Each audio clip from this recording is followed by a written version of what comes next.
Hey everybody!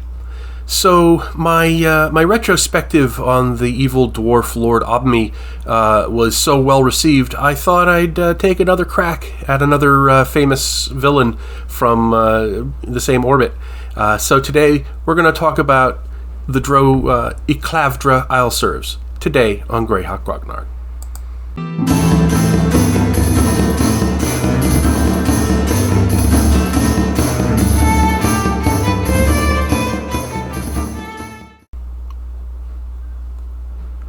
So, Eclavdra Eilservs is one of the classic villains of Greyhawk. She is one of those bad guys that just keeps coming up, and she's in different contexts in different places, and every time she is just a treat. Because she is not only brilliant and gorgeous, but she's also really powerful personally as well as politically. She just comes at you from all different sides. She's always scheming, always plotting, always trying to grasp for yet another little bit of power, and she's just wonderful. She makes her first appearance in Hall of the Fire Giant King. She is one of the Drow in the Temple of the Eye, underneath the Hall of the Fire Giant King in the dungeons. And it's interesting to note that she's actually there, rather than back in the Drow city of Errol Kinlu.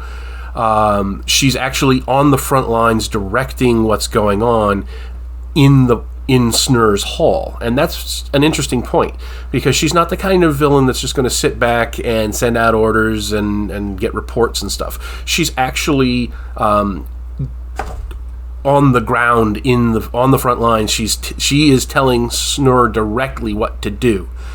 She is making sure that nothing's going on, and she has her lieutenants back in Errol Kinlu making sure that things are going on there. So that tells us something about her personality, that not only is she brilliant and beautiful and powerful, but she's also a hands-on leader, and she's also very much, I think it speaks to perhaps she's a bit of a control freak, because she wants to know that everything is being done exactly the way she wants to do it. And this is where the most important thing is. This is where the giants are making war upon the lands of men, and that's where her current scheme, which is to form this new kingdom on the surface that will bring her power, so that she can go back to the vault of the Drow and take over.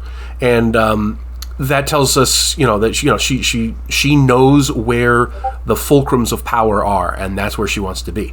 It's also worth noting, just as a general thing, that she starts off, before this module, she started off as a cleric of Lolth, the demon queen of spiders, the goddess of the Drow. And when she wanted to be declared queen of the vault, the other Drow priestesses said, no, we're in charge, not House Eilservs. And that's when Eclavdra took House Eilservs out of the service of Lolth and into the service of the Elder Elemental God. That's why she's in the Temple of the Eye. That's why she has the tentacle rods and things like that. She is an apostate. She has left the faith of Lolth for the faith of the Elder Elemental God, because she couldn't get the power that she wanted. The servants of Lolth denied her, so she took her ball and went somewhere else. And now she's going to show them, because now she's got the scheme to get the power from the surface and use it to lever herself into the queendom of the Drow. So I love that she's got this very intricate backstory, that she's not just some villain out to conquer things. She's got a reason for wanting to do it, and she's got a reason for being a cleric of the god that she's a cleric of, beyond just, that's just an evil god. I love that. Next, we see her in Vault of the Drow, of course. It's interesting to note that Gary thought she was such a compelling and critical character that even if she dies in Hall of the Fire Giant King, she's back in Vault of the Drow. He just says that she's got clones. So, if you're not fighting her, you're fighting her clone, and that's either way. She's there to fight another day. And in my own D4 module, the City of Spiders, there's actually hidden clones of Eclavdra that you can find, and they're being kept in waiting in case she needs to to come back to life again. So I picked up on that. I thought it was a neat little thing. You don't really see more of her personality here because of the nature of Vault of the Drow. It's more of a location than things with plots and things like that. But there's a lot of detail about House Eilservs and its interactions with the other houses and so forth. It's where we get the backstory of why Eclavdra is doing what she's doing. Is in that module in a little paragraph tucked away. But that actually lets you know what's going on. Now, what happens after that is an interesting little fork in the road, because first, in terms of publication history, Eclavdra starts showing up in the Gary Gygax Gord the Rogue books.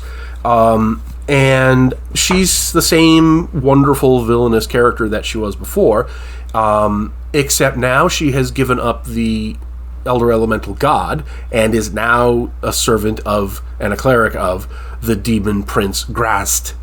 And I personally really love that idea. That, okay, Lolth wouldn't give her the power that she wanted, so she went to the Elder Elemental God. That didn't work out because she failed to conquer the surface, and she blames the Elder Elemental God for not being powerful enough to help her win. So she gives up his service and goes to Grast. I see her going from patron to patron to patron, looking for the one that's going to launch her into ultimate power. And I love that idea about her, that she is just so grasping and so power hungry that she religion doesn't mean anything to her. She'll just go wherever she needs to in order to get what she needs. They also bring up the idea of another clone of Eclavdra called Leda, who Gord falls in love with, and so on and so forth. And she's kind of less evil, but no less powerful and beautiful, and ends up pretending and to be the real Eclavdra, and there's a whole lot of stuff there. And I don't want to get too much into Leda because she's not really the same character as Eclavdra. But I really love that idea that you have that the clone theme is still coming through, and Eclavdra is one of the villains sent out to the city out of mind in the Sea of Dust to locate the second artifact in the books. Now we also see her in terms of publication history in Iuz the Evil. And here she is back to being a cleric of Lolth. So in a way that represents a fork in the road, because we've got the Gord the Rogue books, well, I should say the Greyhawk Adventures books are canon because they were published by TSR while Gary was still at the company.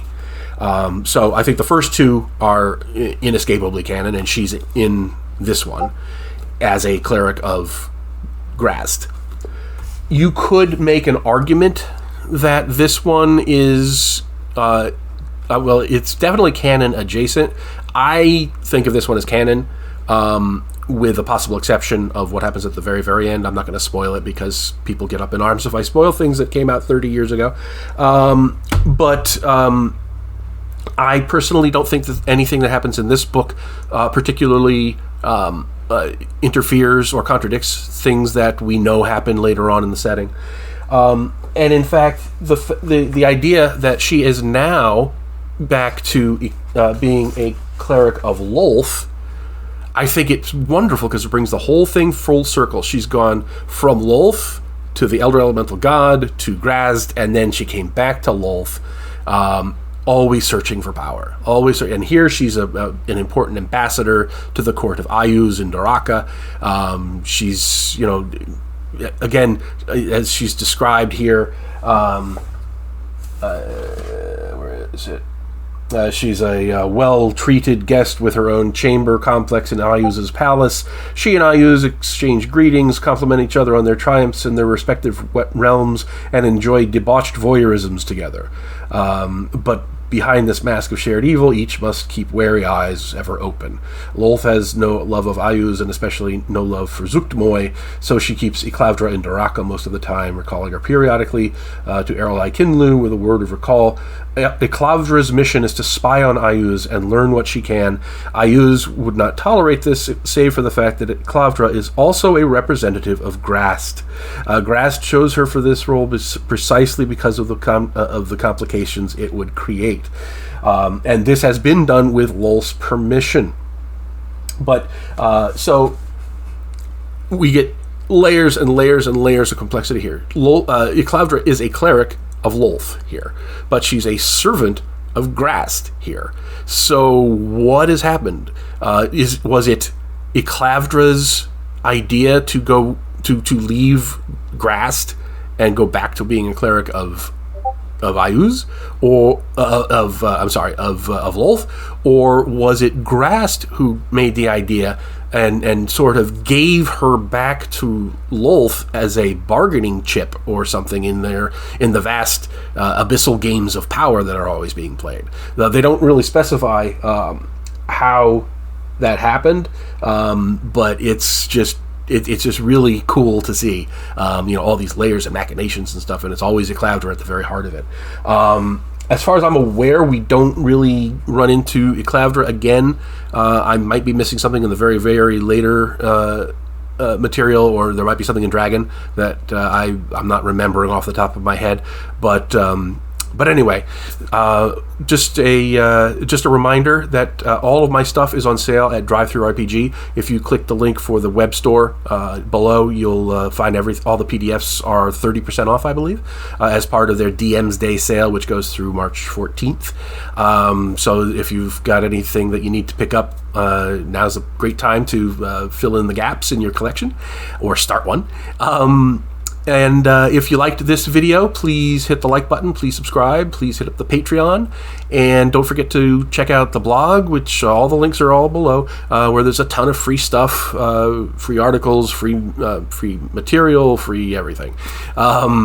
So anyway, hope you enjoyed this one. Let me know what you think in the comments. Do you think that Eclavdra is a great villain, as I do? Do you appreciate the complexities of her backstory and so forth? So let me know in the comments, and I will talk to you later. Have a great day.